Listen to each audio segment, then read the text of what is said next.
Bonjour à toutes, bonjour à tous, ici Zu, et nous entamons pour l'été une rétrospective de la saison. On commence avec un épisode de septembre en duo avec Fanny, où elle a vu toute la série Queer Eye sur Netflix, et je n'ai vu que le premier épisode. Vous allez voir qu'entre la théorie et la pratique, ça a un tout petit peu dérivé.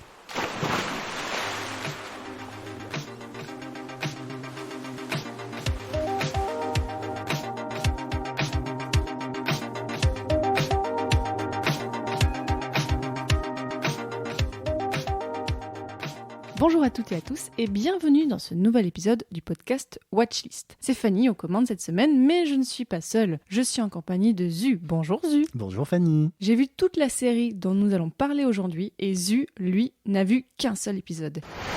You got this. It's cool, it's young. You actually look 33. I see the man that he is and the man that he's going to be. You guys married? I'm married for 5. Are you the husband or the wife? Let's break that down. That is a misconception. Yeah, let's unpack that. We all got to come together in a way where we can understand each other. You guys show me how good my life could be if I just cared. All of this only works because you were ready for it. Gay, straight, a common thread that holds every human together is that we just want to be loved. Aujourd'hui, on parle de Queer Eye. Oui, on parle de Queer Eye. Alors, Queer Eye, qu'est-ce que c'est du point de vue technique ? C'est un reboot de la série documentaire Queer Eye for the Straight Guy, diffusée de 2003 à 2008 sur la chaîne Bravo. Mais donc, la série qui nous intéresse aujourd'hui existe depuis 2018 et a déjà 5 saisons d'une dizaine d'épisodes, et elle est disponible sur Netflix. Zu, est-ce que tu peux nous présenter le concept ? Queer Eye, c'est une série où 5 experts dans des domaines différents, les Fabulous Five, viennent en aide à une personne le temps d'une semaine en apportant un œil neuf sur la situation de ces personnes. Oui, c'est à peu près ça, effectivement. Au début, moi, je pensais que c'était juste du relooking. Et en fait, c'est bien plus profond que ça. C'est carrément une thérapie. C'est un début de thérapie. Et en plus, comme ils sont 5, avec chacun leur domaine de prédilection, ils vont pouvoir apporter leur aide en fonction des objectifs des personnes.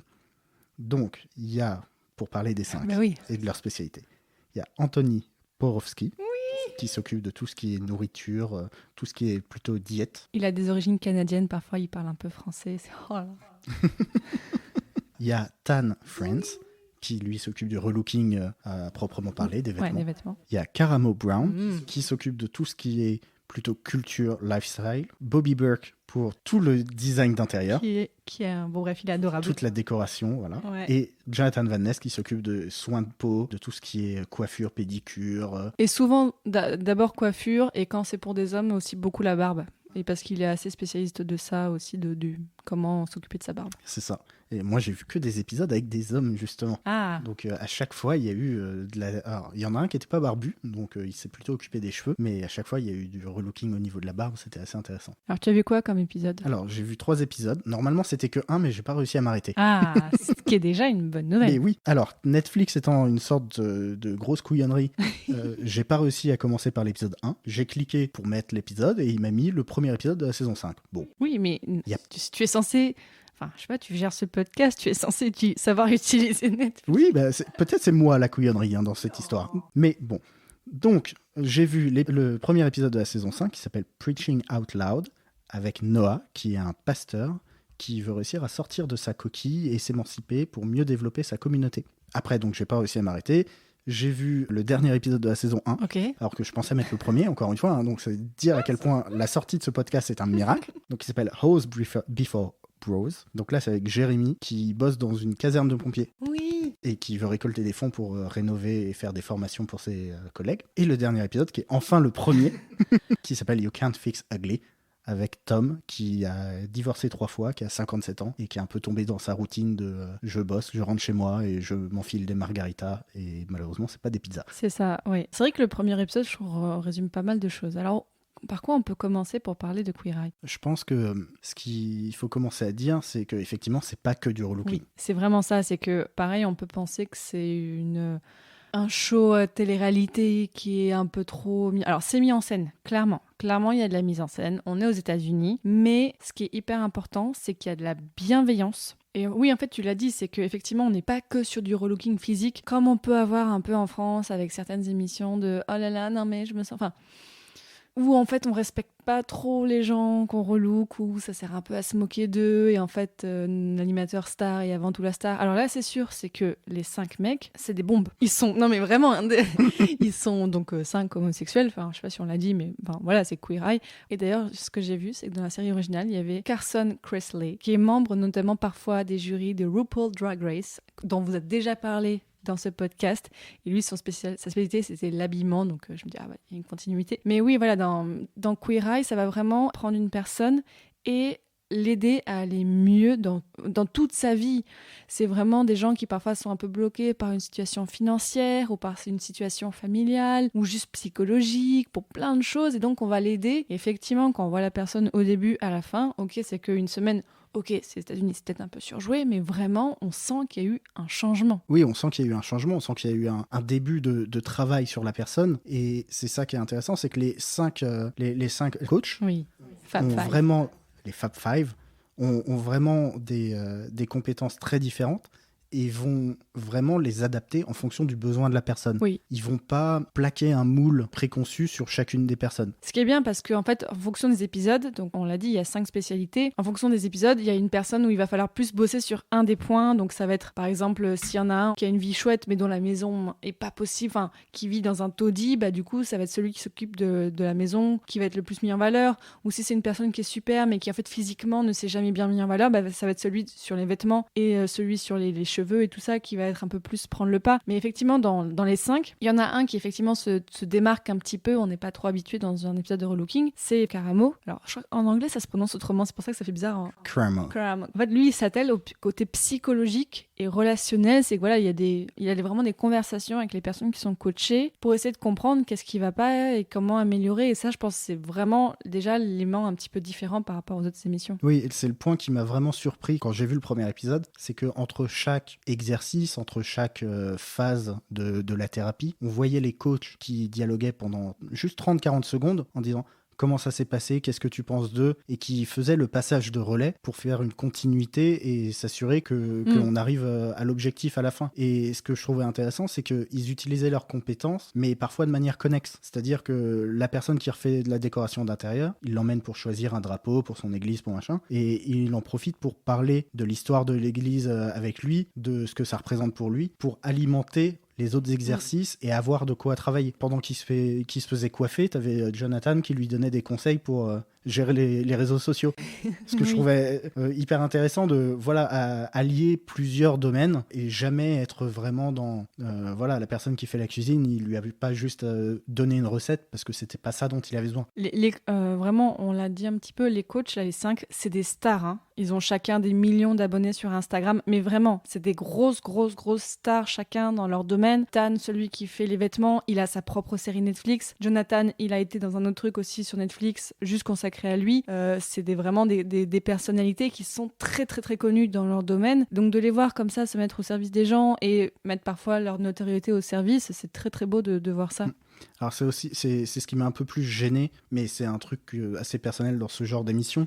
C'est que effectivement il les aide, il les coach, il y a vraiment une intelligence émotionnelle derrière ça, mais après il y a aussi tout le côté aide financière, c'est-à-dire que toute la nouvelle garde-robe, je pense pas que ces gens-là la payent, je pense qu'elle est offerte. Oui, tout est offert. Voilà, toute la redécoration, que ce soit de la maison, de l'église, qui sont en général très conséquentes, hein, et ils apportent pas du matériel dégueulasse. Non. Tout ça c'est aussi offert. Donc voilà, c'est... Il y a un petit côté sauveur de nous. Ouais, ce qui casse un peu les codes, c'est que là, oui, ok, alors c'est des homosexuels, dont un qui est d'origine asiatique, un qui est noir. Donc déjà, on n'est pas le côté white savior, là, il y est pas. On n'est pas trop dans ça, mais je vois ce que tu veux dire. Effectivement, ça peut être un peu gênant de dire, oui, faites ces gens-là, mais du coup, sans argent, est-ce qu'ils auraient pu quand même aller mieux ? Est-ce que l'argent n'est pas nécessaire pour aller mieux ? Il y a un peu de ça, et puis dans le premier épisode que j'ai vu, ça n'a pas du tout été mis en avant, et comme c'était le premier, je savais pas que c'était systématique. Et à la fin de l'épisode, t'as le décorateur d'intérieur qui a juste choisi, on l'a vu juste choisir des drapeaux, et là on voit qu'en fait il a repeint tout, il a mis des spots, des machins, des trucs, il a refait toute une cuisine. Oui, par contre, alors cette série, il y a que des placements de produits partout, hein. Mais voilà, c'est un peu discret. Et encore aux États-Unis, par exemple, parce que le gars qui redécore, en fait, lui, il fait des collections pour des marques. Et parfois, il dit, regarde, on va dans le magasin de telle marque, j'ai fait cette collection pour eux. Donc, il y a ça aussi, c'est que je pense que oui, c'est peut-être dans le jeu. Mais oui, effectivement, je comprends ce que tu veux dire sur l'argent. Mais il y a un truc qu'on n'a pas forcément assez dit, c'est que de regarder cette série, ça fait du bien. Oui. Je pense que c'est hyper important. Du coup, toi, tu l'as découvert récemment. Moi, je l'ai découverte fin décembre dernier.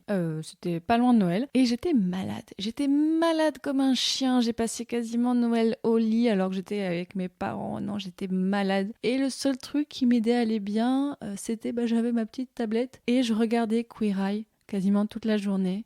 Et ça me faisait un bien fou, en fait. Et ça va vous faire du bien parce que peut-être que vous dites que vous allez très bien dans votre vie, et tant mieux, hein. Mais vous allez regarder ça et vraiment toute leur bienveillance qui est, je pense, assez sincère, hein, vraiment.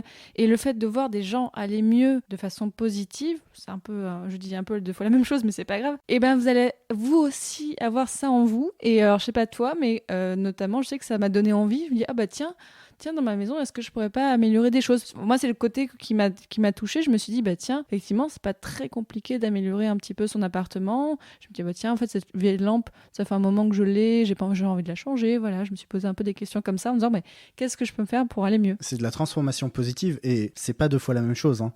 Pascal le grand frère, c'est pas de la transformation positive. Là, c'est vraiment dans la bienveillance et dans l'acceptation. Effectivement, il coach souvent des hommes dans les premières saisons. Au fur et à mesure, ça se diversifie. Ils coachent vraiment...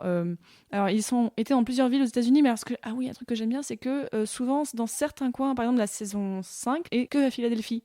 Ils ont été à Atlanta aussi au début. Et donc, ils coachent des hommes, des femmes, des personnes homosexuelles, des personnes hétérosexuelles. Mais effectivement, quand ils sont avec des hommes, le côté, en fait, de faire parler... Voilà, je suis désolée, c'est peut-être une généralité de dire ça, mais que les hommes ont un peu de difficulté à parler de leurs sentiments, because la société ne les laisse pas et ne leur dit pas qu'ils peuvent.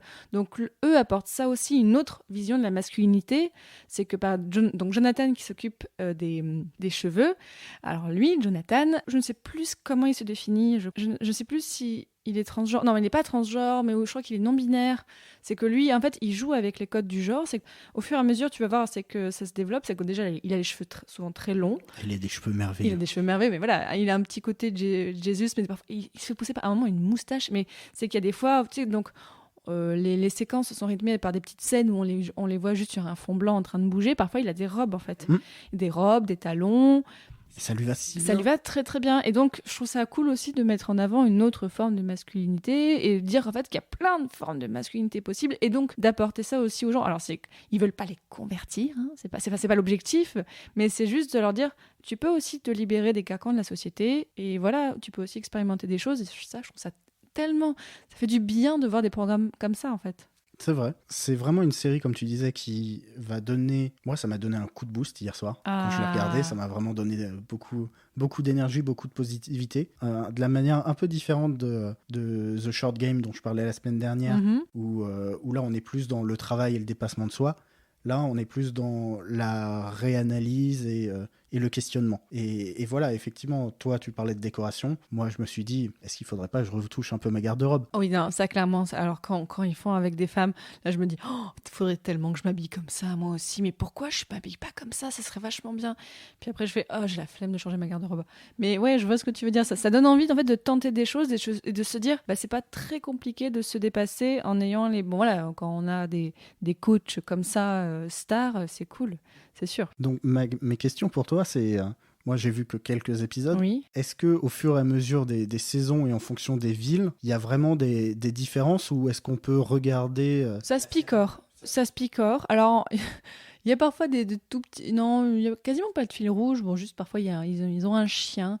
En fait, voilà, on les voit en fait dans leur QG. En fait, c'est toujours la même structure d'épisodes et tout ça. On les voit au début, à la fin dans leur QG. Ils parlent de la personne. Donc, effectivement, ça peut se picorer. Mais par exemple, je trouve que la dernière saison, ils ont fait un énorme effort et on sent qu'en fait, on est dans l'Amérique de Trump et que c'est des homosexuels qui essayent aussi de se positionner dans l'Amérique de Trump. C'est qu'ils essayent aussi d'aider des personnes. J'ai trouvé, dans la dernière saison, il y a beaucoup de personnes immigrées.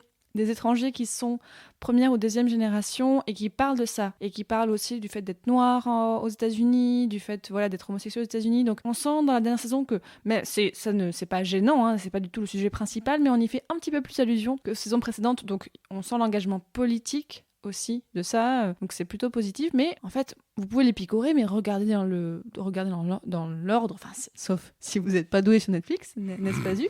Mais, Oui, bon. mais voilà, en fait, ce qui est bien, c'est que d'un épisode à l'autre, ce ne sera pas la même situation. Il faut peut-être le regarder dans l'ordre pour ça, parce que eux, quand ils sont dans l'ordre, ils font attention justement que d'un épisode sur l'autre, ça ne se répète pas trop. Donc si vous picorez dans n'importe quel ordre, peut-être que vous allez avoir des redondances. Donc voilà, de passer d'une situation à une autre ou quoi. Mais il faut regarder, vraiment. Ça peut que vous faire du bien. C'est vrai que là, moi, j'ai eu 3 relookings. 3 fois, le thème, c'était les shorts, c'est fini. Bon, Tan, donc celui qui s'occupe des vêtements, a parfois des avis très tranchés. Et c'est vrai qu'il y a eu 2 tenues qui se ressemblaient un peu, deux essayages de manteaux. Alors, le manteau est sublime et j'ai envie d'avoir le même. Mais voilà, c'est vrai, comme j'ai pas regardé dans l'ordre, c'est vrai qu'il y a eu un peu de répétition. Et puis quand vous allez en voir plein la suite, vous allez avoir des petits tics de paroles, dire yes queen, enfin voilà, tous les petits mots qui disent beaucoup, oh precious, enfin tous les mots comme ça. Il faut que tu regardes tout, comme ça on pourra parler de tout ça à la fin. Alors, est-ce qu'ils sont toujours d'accord sur la marche à suivre ou En général, oui, parce que du coup, le côté scénarisé fait que c'est assez cohérent, mais parfois, j'ai pas d'idée exactement en tête, mais je sais que parfois, ils peuvent ne pas être d'accord pour certaines choses, mais comme ils mettent en avant le côté positif, je pense qu'ils mettent les désaccords de côté. D'accord. Et j'ai juste aussi une chose à dire, c'est que c'est très beau à voir. C'est bien filmé. Et l'image, elle est léchée, vraiment. Il y a un effort. Ça fait un peu pub, ce que je vous disais sur le placement de produits et tout ça.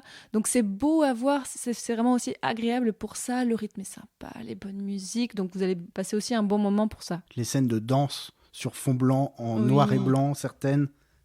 Effectivement, elles font très pub aussi. Et tu vas voir dans l'épisode 5, dans la saison 5, ils sont sur de la couleur et ils sont aussi très très beaux. Moi, il y en a 2 dont je suis amoureuse, donc c'est compliqué, mais... Justement, sur les 5, c'est lequel ton coach préféré ? Celui qui te touche le plus ou qui te... En fait, c'est que aussi, ils ont chacun leur histoire et ils en parlent parfois dans les épisodes. Donc notamment celui qui a des... je crois que c'est celui qui s'occupe des meubles. Il le raconte, donc c'est pas un spoil. Hein. C'est que, alors si je me trompe pas, alors lui, il vient d'une famille très très très très catholique. Et notamment peut-être que dans l'épisode sur le prêtre, il en a parlé un petit peu, c'est qu'il vient d'une famille donc très très catholique, trop peut-être catholique. Et donc quand il a avoué son homosexualité, il s'est fait virer de chez lui.